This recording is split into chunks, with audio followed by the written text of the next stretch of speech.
Why do people spend over $20,000 on a party, on a one-day party, having fun, when that amount of money is more than one-third of their yearly salary? Why? Well, that's what some of us are doing on our wedding days. Did you know that the average amount of wedding in New York City was close to $70,000?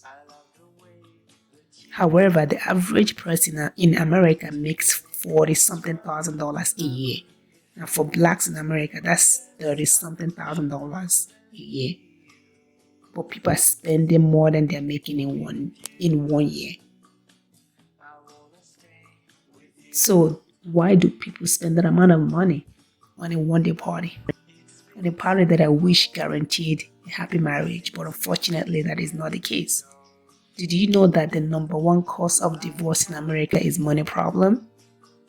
And did you also know that almost 50% of all marriages in the United States end up in divorce or separation? I am reminded of a very wise friend of mine. She tells me that she deferred the big wedding people expected her to have it, but she didn't fall into pressure. Rather, she decided to have a simple court wedding. And she tells me that she believes that that's one of the wisest money decisions she has ever made. You see, because of that decision, she was able to purchase a home after marriage shortly. The same money she could have used for a big wedding was her down payment money for her first home. She tells me that in less than 10 years, her mortgage will be paid off because of this wise decision.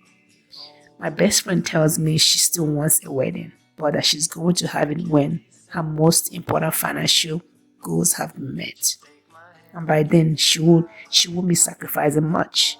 She tells me that by God's grace, by then she would have paid off her house and have saved up enough money for her kids' college.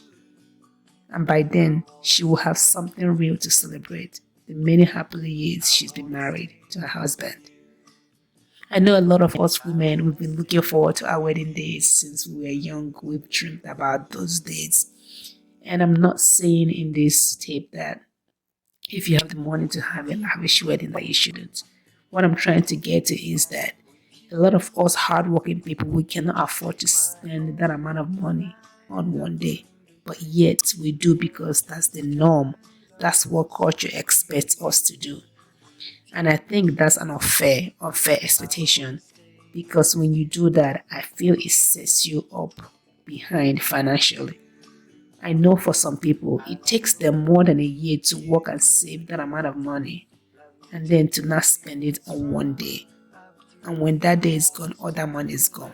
Over 20 grand or $20,000 spent on one day. And if you live in some expensive area like New York City, that's even more money. So I wish these big weddings, honestly, I wish people didn't fall into pressure regarding them. And I also wish they guaranteed a successful marriage. But the reality is that big weddings don't guarantee successful marriages. They don't. Therefore, before you decide, think and spend wisely. Thank you for listening. With you.